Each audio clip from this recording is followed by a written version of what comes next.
Dumelang guys and welcome back to my channel. It has been reported that the house of Ngizwe Mqunu, who is an activist from KwaZulu-Natal and the head of the Binga Nation. I think Binga Nation is a group of Zulu men that come together to fight for their own people. So it has been reported that the house of Ngizwe has burnt down. Bafowethu siyabingelela bafowethu sibingelela umoya ophansi sibingelela umoya ophansi ngendlela eyisimanga silapha emzini kaNgizwe eMadundube eBungulu bafowethu sithola ukuthi kufika abantu la bezofuna uNgizwe bangamthola bathe mabephuma nje ngesango babonakala kuqala kusho izinto ingane zinganakile ngenhlanhla kaNkulunkulu ke sithola ukuthi akekho umuntu olimele kodwa ke impahla ilimele kakhulu umuzi uphelile wonke akho lutho aphumanga izinto eziningi kodwa ke inkulu empilweni kuba yibo umphefumulo so ke lokhu kuyasithusa ke thina sizinsizwa ngoba sithola ukuthi emasontweni amabili edlule sithola isizwe sisebenza nayo kuthiwa ufele emntwini yakwaGumede uqwabe le emzimkhulu bathola ukuthi naye kufika abantu emzini wakhe bafika futhi kuneyingane njengesimo sifanayo ukuthi amaqemane kuneyingane bafike babulala amawindi neyiqapha ekhaya kubo lokhu ke sikubona kuyipi eqondene nokuthi ngoba kukhona umsebenzi esiwenzayo owaziwayo futhi singafisa ukuthi sikhiphe iseluleko sokuthi cha siyazi ukuthi khona abakithi abayingxenye yokuvikela abantu abathile masenza lo msebenzi esiwenzayo singakhipha iseluleko esithi hayi bafowethu uyekani ilokho esikushoyo ukuthi yekani ngoba njengoba thina sisebenza singabulali umuntu singashayi umuntu nje sishayana sodwa bonke labo bantu babona sibashaya ngemvubu phambi kwamaphoyisa nibokabuka masibashaya ngemvubu babaleka bengene eviyweni so ke akekho umuntu ongathi umshaya eshawa umuntu ophuma kulabo abantu abangaka abawu-3000 aphinde abaleka yongena phakathi kubona so ke njengoba esuke ebaleke ngene eviyweni soyekhomba ukuthi umuntu esihamba naye ngakho ke laba abavikela abantu bokufika abayisikhulu abayiphoyisa abazinsizwa lezi ezibizwa ngey'nkatha ayiyekani bafowethu ngoba niyabona nani ukuthi izwe lokusebenza esiwenzayo liyawudinga abaholi bayawusapota abantu abaningi bayaweseka iSouth Africa yonke iyaweseka ngakho-ke iseluleko nje ukuthi iyekani bese kuthi abantu bokufika bonke ngomhla ka-30 June kufanele bakwazi ukuthi behambe beye emakhaya kusukela namhlanje noma kumhla ka-10 abantu bokufika basalelwe izinsuku eziwu-40 ukuthi bephume bephele eSouth Africa sisale silungise izwe lethu lezi ezakithi iy'nsizwa ama-security ala eSouth Africa avikela abantu bokufika yekani iy'nsizwa lezi esiyibiza ngenkabe evikela abantu bokufika yekani amantombazana la athandana nabantu bokufika awahambe nabo abantu bokufika ngaphandle kwalokho yekani ngoba kulula kabi kithi uphendula lelizwe libe yethu kodwa ngenxa yokuthi sinakekela umnotho sinakekela abantu sivikela ukuthi kungalimali abantu abangahlangene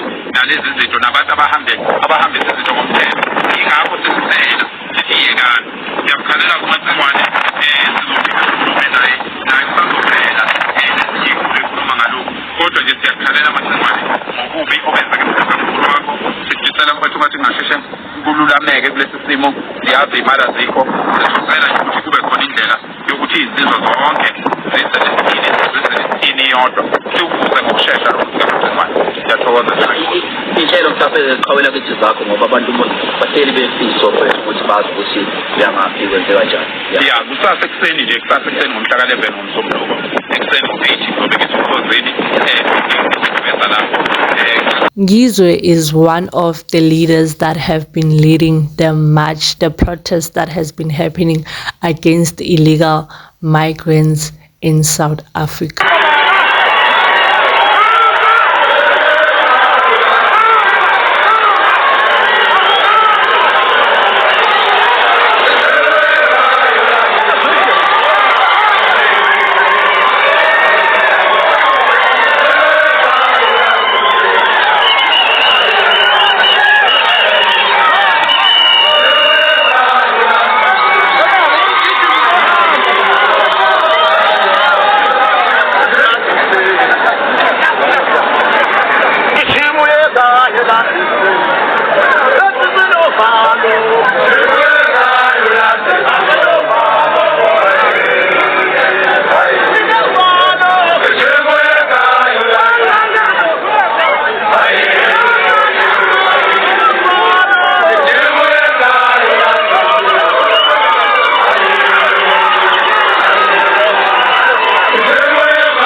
This march that has been happening in South Africa against illegal migrants got the whole world talking, and some people accusing South Africans of being xenophobic, South Africa as a whole of being xenophobic. I think now South Africa is known as this xenophobic country.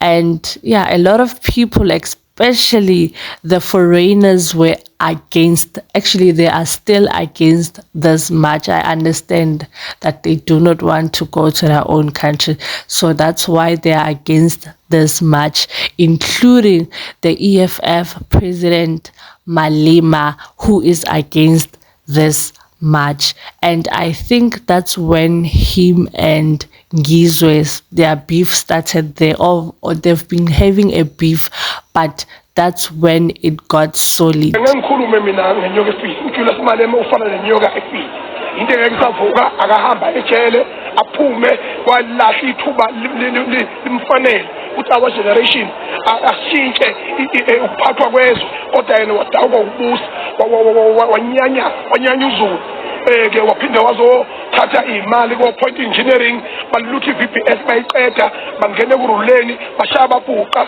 manje badla imali yabantu bangaphandle ke bathola $60 million beqhamuka amazweni angaphandle oJulius Malema anginendaba noma ngenzani inyoka efile ngithi mina isikhathi sakhe siphelile. Julius Malema umgodoyi udayise ngabantu baseningizimu Afrika ematweni bokufika angikwesabi mfana wami hamba uyoyikhamela la ukhona.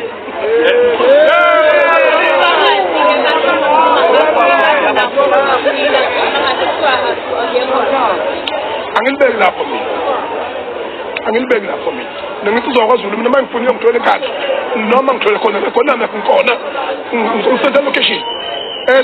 Julius Malema sent his lawyers to Ngizwe for him to apologize, but I don't know where the case ended, but it ended out of nowhere. And now that Ngizwe's house has burned, a lot of EFF fans are saying that Ngizwe planned for his house to get burned, which I don't understand. It might be true, but it might not be true. But a lot of South Africans are saying it might be the foreigners. So they are now saying that the foreigners have started war because it's going down. It's going down.